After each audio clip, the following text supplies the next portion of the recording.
आ गए हैं पिछले 1.5-2 महीने में, चाहे वो सीटेट हो, चाहे वो बीच में EMRS था, अब तो वो खत्म हो गया, और DEET+B की ऑफलाइन क्लासेस हो, है ना। और फिर तबीयत भी बिगड़ गई है, अभी भी मुझे फीवरिश फील हो रहा है जब ये सेशन चल रहा है, और मैं छुट्टी पे भी जा रही हूँ कुछ दिनों की, जो कि बहुत नीडेड है ना। ये सारी बातें मिला करके आपका टाइम फिक्स हो नहीं पा रहा है। कल और परसों 2 दिन क्लास होनी है, फिर आपकी 9 दिन की छुट्टी है। हम सीधा 4 तारीख को 5 तारीख को मिलेंगे, ठीक। चलिएगा, देखिए 4th ऑप्शन, और फिर हम तसल्ली से तैयारी करेंगे ढंग से, देखिएगा। तो अभी तो आप जब लाइव आपको दिख जाए तब आ जाइए। असर्शन यानी कथन, और रीजन क्या है, कारण। इस बीच आपको नोट्स अपडेट करा के दे दिए जाएंगे सभी के लिए फ्री, वो मैं आपको अपडेट कर दूंगी उस पर, देखना। असर्शन यानी कथन, a teacher should present information in disconnected chunks and not give any reference to previous concepts once those have been tested. एक अध्यापिका को अधिगमकर्ताओं को जानकारी असंबंधित खंडों में, यानी डिस्कनेक्टेड चंक, यानी डिस्कनेक्टेड टुकड़ों में, यानी एक टॉपिक से दूसरा टॉपिक कुछ कनेक्ट ही नहीं हो रहा, ऐसे अगर आप देंगे तो बच्चों को याद रखने में, समझने में दिक्कत होगी, ये कोई तरीका नहीं है। And not give any reference to previous concept, old knowledge से जोड़ो ही मत, ये तो एकदम बकवास बात है, क्योंकि आपको प्रीवियस नॉलेज से जोड़ना होता है। खंड जो है या जो चंक्स हैं वो कनेक्टेड होने चाहिए, प्रीवियस नॉलेज से नई नॉलेज को जोड़िए। ऐसा नहीं है कि असंबंधित खंड नहीं, संबंधित खंडों में पढ़ाया जाना चाहिए, कि बच्चा, आप देखेंगे 4th क्लास की जो टेक्स्ट बुक है वो बेस बनती है 5वीं क्लास के टॉपिक में, तो नोन टू अननोन जाया जाता है, ज्ञात से अज्ञात की ओर, प्रीवियस नॉलेज को, प्रायर नॉलेज को न्यू नॉलेज से कनेक्ट किया जाता है, पूर्व ज्ञान को नए ज्ञान से कनेक्ट किया जाता है ना। तो ये कहना तो गलत हो गया। Learning occurs in a linear manner, देखिएगा, ध्यान रखिएगा, कोई भी जो प्रक्रिया है यानी प्रोसेस है, लर्निंग क्या है, एक प्रोसेस है, सोशलाइजेशन क्या है, एक प्रोसेस है, डेवलपमेंट भी क्या है, एक प्रक्रिया है। तो कोई भी प्रोसेस, जिसको प्रोसेस कह रहे हैं हम दुनिया में, वो कभी भी लीनियर नहीं हो सकती। लीनियर का मतलब होता है रेखा में चलती है, स्ट्रेट लाइन में। स्ट्रेट लाइन में तो व्यक्ति चले, अगर व्यक्ति की हार्ट बीट चले तो वो भी निपट जाए, ये तो डेवलपमेंट है, बात सही है नहीं। तो कोई भी प्रोसेस दुनिया में स्ट्रेट लाइन में नहीं चल सकती, चाहे वो आपका डेवलपमेंट हो, सामाजिकरण यानी सोशलाइजेशन हो, कि समाज के तौर तरीके, नियम, कायदे, कानून कैसे सीखते हैं आप, और चाहे वो लर्निंग क्यों ना हो, ये सब स्पाइरल प्रोसेसेस हैं, कॉम्प्लेक्स प्रोसेसेस हैं अगर मैं कहूं तो, ठीक है ना। तो ये आगे पीछे तो जाएंगी या कॉम्प्लेक्स हैं, ग्रेजुअली होंगी, लीनियर नहीं है कि सेम गति से, कि कल 2% सामाजिकरण हुआ, 2% कल सीखा, 2 ही आज सीखा, 2 ही परसों सीखा, 2 ही उसके अगले दिन सीखे। किसी दिन आप कम सीखते हैं, किसी दिन आप ज्यादा सीखते हैं, किसी दिन आप ज्यादा घंटे पढ़ते हैं फिर भी कम सिलेबस कवर होता है, किसी दिन आप कम घंटे पढ़ते हैं और आपकी इफेक्टिविटी या प्रोडक्टिविटी इतनी होती है कि आप ज्यादा कवर कर पाते हैं। तो ये स्ट्रेट लाइन कुछ नहीं है कि 2 + 2 + 2 दूनी 4, 2 दूनी, ये उसी हिसाब से नहीं, मैथमेटिक्स नहीं है ना। प्रोसेस कोई भी मैथमेटिक्स नहीं है कि आप मान लीजिए स्विमिंग सीखने गए, जितना आपने शुरू के 2 दिन में सीखा उतना ही आप अगले 2 दिन में भी सीखेंगे। हो सकता है कुछ दिन आपको लगे यार आपको कुछ समझ ही नहीं आ रहा, फिर आप देख रहे हैं यार इतने मजबूत हो गए आप जिसकी हद नहीं है। तो लीनियर नहीं होती, कोई भी प्रोसेस रेखीय नहीं हो सकती, यानी सीधी रेखा में नहीं चल सकती। वो आपने मूवीज में खूब देखा होगा, नाटकों में खूब देखा होगा, टीवी सीरियल्स में, कि जो पल्स है व्यक्ति की ऐसे ऐसे चल रही होती है, अगर वो ऐसे हो जाए स्ट्रेट लाइन तो बंदा खत्म, tata bye bye finish, RIP rest in peace. तो ऐसे ही सारी प्रोसेस जो है वो ऊपर नीचे होके चलती हैं, कॉम्प्लेक्स होती हैं, स्पाइरल वे में जाती है, ना कि लीनियर वे में। तो ये तो हम कह नहीं सकते कि लर्निंग जो है लीनियर प्रोसेस है, सीधी रेखा में चलेगी, नहीं। तो ये भी गलत और ये भी गलत, बहुत ही बढ़िया, both A and R are false. क्या है, दोनों फॉल्स हैं, बच्चे की भलाई की बात नहीं हो रही है यहाँ पे, सिंपल है, both A and R are false, A और R दोनों गलत हैं। आगे बढ़ेंगे नेक्स्ट क्वेश्चन पे। नेक्स्ट क्वेश्चन क्या है, क्वेश्चन नंबर 5 है असर्शन और रीजन। क्या कहता है असर्शन और रीजन? कथन क्या है भाई? ये कहता है a teacher encourages students to make a presentation about their local heritage for the school project.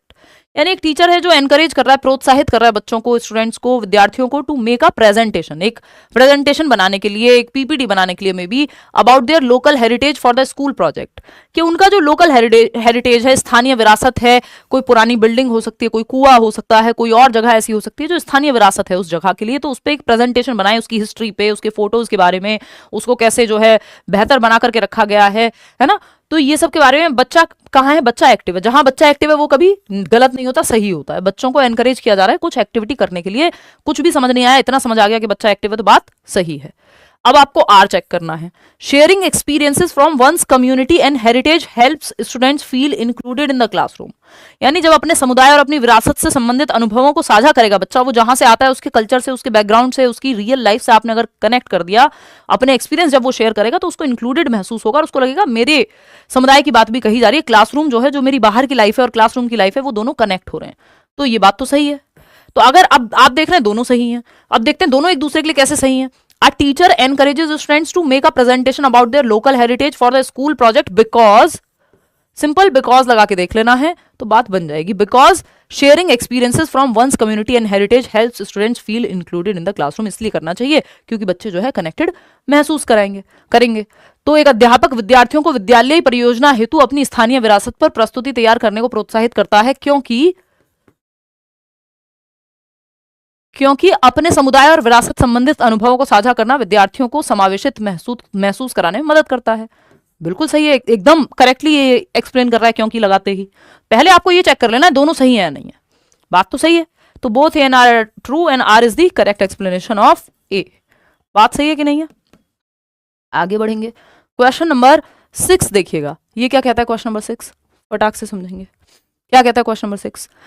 ये कह रहा है कि एक कथन है और आपका एक कारण है। Proper nutrition, adequate sleep and physical activity promote children's abilities to engage in social interaction which in turn stimulates cognitive growth. यानी सही पोषण, पर्याप्त नींद और शारीरिक गतिविधि बच्चे की सामाजिक अंतः क्रियाओं में संलग्न होने की क्षमता को समुन्नत करती हैं, जो परिणाम स्वरूप संज्ञानात्मक वृद्धि को उद्दीप्त करते हैं, यानी बढ़ावा देते हैं। यानी बच्चे को अगर प्रॉपर नींद मिल रही है, प्रॉपर डाइट मिल रही है, फिजिकल एक्टिविटी खेलने कूदने को मिल रहा है, तो बच्चे की जो एबिलिटीज हैं to engage in social interaction वो बेहतर होंगी, which in turn stimulates cognitive growth, और जिससे उसका दिमागी विकास भी अच्छा होगा। भाई जब प्रॉपर खाना मिल रहा है, प्रॉपर न्यूट्रिशन मिल रहा है, प्रॉपर फिजिकल एक्टिविटी मिल रही है, सोशली ग्रुप में खेलने कूदने को मिल रहा है, फिर बातचीत भी करने को मिलेगी, तो इससे क्या होगा, दिमाग का विकास भी बेहतर होगा। जब बाकी सारे टाइप ऑफ डेवलपमेंट पॉजिटिव हैं तो बात तो सही है, राइट है, ये बात गलत तो नहीं कह सकते। रीजन क्या है, all domains of development are interrelated and influence each other. ये बात भी सही है कि विकास के सारे प्रकार, physical, cognitive, social, emotional, PCSE, यानी शारीरिक विकास, संज्ञानात्मक विकास, जिसको दिमाग का विकास कहते हैं, सोशल और इमोशनल। भाई अगर आपकी हेल्थ अच्छी नहीं होगी तो आप 4 लोगों में बैठने का भी मन नहीं करेगा, खेलने का भी मन नहीं करेगा, है ना, खेलने का मन नहीं करेगा, आप बातें नहीं करेंगे, आपने जो सीखा वो आप डिस्कस नहीं करेंगे, तो आपकी सोच भी विकसित नहीं होगी, इमोशंस भी, आपको 4 लोगों में बैठना नहीं आएगा, जरा सी बात पे आप हर्ट होके हो जाएंगे। तो ये क्या होगा, ये हो जाएगा, विकास के सभी पहलू जो हैं अंतः संबंधित होते हैं, ये बात सही है। और इसलिए हमें क्या करना चाहिए, बच्चों को एक्टिविटीज में इन्वॉल्व होना चाहिए। तो बिकॉज लगा लो या क्योंकि लगा लो, दोनों बातें एक दूसरे के लिए सही हैं और दोनों आपस में भी सही हैं। तो A is the correct explanation of A. बात सही है नहीं? चलिए, बहुत खुशी की बात है। आगे बढ़ते हैं नेक्स्ट क्वेश्चन पे। क्वेश्चन नंबर 7 देखिएगा, असर्शन और रीजन की बात हो रही है। किसकी? असर्शन और रीजन की बात हो रही है। और यहाँ पे बात जब हम करते हैं कथन और कारण की, तो देखते हैं assertion और reason. It is important to encourage children to speculate over causes of various phenomenon occurring around them. यानी ये महत्वपूर्ण है कि बच्चे के आसपास होने वाली विभिन्न घटनाओं के कारणों का अंदाजा लगाने के लिए बच्चे को बढ़ावा दिया जाए, कि स्पेक्यूलेट किया जाए कि आसपास जो हो रहा है वो क्यों हो रहा है ना, कि अगर बारिश बहुत ज्यादा हो रही है तो क्यों हो रही है, ट्रैफिक बहुत ज्यादा है तो क्यों है। बच्चे को अंदाजा लगाने का, सोचने का, रिफ्लेक्ट करने का आप मौका दीजिए। इससे क्या होगा, बच्चा एक्टिव होगा, उसकी थिंकिंग, रीजनिंग, प्रॉब्लम सॉल्विंग, ये सब को बढ़ावा मिलेगा।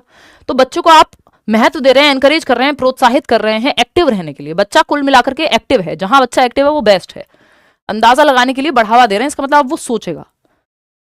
रीजन क्या है इसका, children seek to understand the causes of everything they see around them and these causal explanations lead them towards construction of mini theories.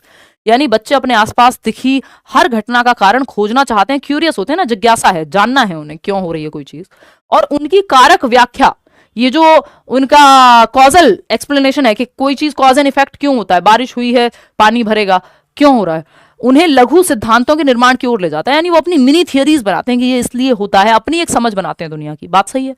तो ये दोनों ही बातें सही हैं। तो ये हम क्यों कह रहे हैं कि स्पेकुलेट करने दीजिए, क्योंकि वो अपनी एक समझ बनाएंगे, बिकॉज वो अपनी एक समझ बनाएंगे, दोनों एक दूसरे के लिए सही हो गए, है ना। एक ये इसका जो रीजन है एकदम सही है कि आप उनको मौका देंगे, एनकरेज करेंगे अपने कॉन्सेप्ट बनाने के लिए, तो एक्टिव होंगे अगर वो, तो अपने कॉन्सेप्ट बनाएंगे। रीजन सही है, A and R R true and R is the correct explanation of A. 95% लोग सही जवाब इसका दे रहे हैं।